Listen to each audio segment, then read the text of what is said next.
మరణాత జీవాహారము అనే అనుదిన ఆధ్యాత్మిక కార్యక్రమానికి మీకు మా ప్రేమపూర్వక ఆహ్వానం. ఈరోజు వాక్యాన్ని బైబిల్ గ్రంథం నుంచి ధ్యానించుకుందాం. కీర్తనల గ్రంథం 30వ అధ్యాయము 11వ వచనం. నా ప్రాణము మౌనముగా నుండక నిన్ను కీర్తించినట్లు నా అంగలార్పును నీవు నాట్యముగా మార్చియున్నావు. మరి అంగలార్పును నాట్యముగా లేదా దుఃఖమును సంతోషముగా మార్చే దేవుడు మన దేవుడు. మొదటి సమూయేలు గ్రంథంలో మనము చూచినట్లయితే ఇక్కడ హన్న బహు దుఃఖాక్రాంతురాలై మరి దేవుని సన్నిధానములో ప్రార్థన చేయుచున్నదని మొదటి సమూయేలు 1వ అధ్యాయము మరి 9 నుంచి 11 వచనాలలో మనకి కనబడుతుంది. మరి ఎంతో దుఃఖముతో, అంటే మరి తనకు పిల్లలు లేనందున ఎంతోమంది ఎన్నో మాటలు అనుచున్నారని, ఎంతో బాధ పెడుతున్నారని దేవుని సన్నిధానంలోనికి వచ్చి మరి తను ప్రార్థన చేయుచున్నది. ఇక్కడ బహు దుఃఖాక్రాంతురాలై అని వ్రాయబడి ఉంది. నాకు ఒక కుమారుణ్ణి దయచేయమని దేవునికి ప్రార్థన చేసి ఉంది.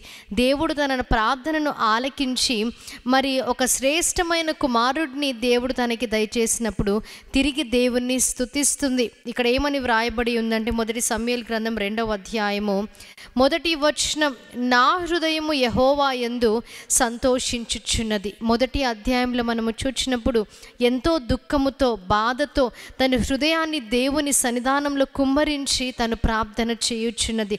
కానీ దేవుడు తన దుఃఖమును తీసివేసి సంతోషమును తనకి దయచేశాడని దేవుని స్తుతిస్తుంది. అలాగే మనం చూచినట్లయితే దేవుని వలన బలమును మహాబలమును అధిక బలమును నాకు కలిగెను అని దేవుని నామముని స్తుతిస్తుంది. 2వ అధ్యాయంలో మనం చూచినట్లయితే గర్వపు మాటలు మరి మీ నోట రానియకుడి, అంటే ఎంతోమంది గర్వముగా మాట్లాడి తనను ఎంతో మాటల ద్వారా బాధ పెట్టి ఉన్నారు.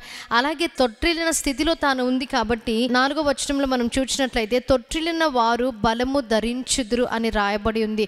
అంటే తను దేవుని దగ్గర నుంచే బలమును సంపాదించుకుందని, తన దుఃఖమును సంతోషముగా దేవుడు మార్చివేశాడని దేవుని స్తుతిస్తుంది. మనం కూడా ఎప్పుడైతే మరి ఆయన సన్నిధానంలోనికి వచ్చి మన హృదయాన్ని కుమ్మరించి ప్రార్థన చేస్తామో మన దుఃఖాన్ని కూడా దేవుడు సంతోషముగా మార్చే దేవుడిగా ఉన్నాడు. హన్నా ప్రార్థనను ఆలకించిన దేవుడు మన ప్రార్థనను కూడా ఆలకిస్తాడు. ఇటు వాక్యాన్ని దేవుడు మీ హృదయంలో భద్రపరిచి దీవించి ఆశీర్వదించునుగాక. ఆమేన్. ప్రార్థన చేసుకుందాం. మహాగణుడా, మహోన్నతుడా, పరిశుద్ధుడా, నమ్మదగిన దేవా మీకు స్తుతులు. అవును తండ్రి, మా దుఃఖమును సంతోషముగా మార్చే దేవా మీకు స్తుతులు.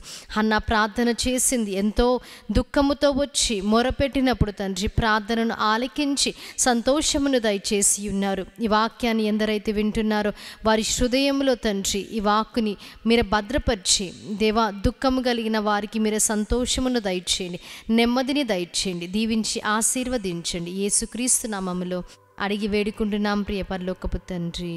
ఆమేన్. మరణాత. దేవుడు మిమ్మల్ని అందరినీ దీవించి ఆశీర్వదించునుగాక. ఆమేన్.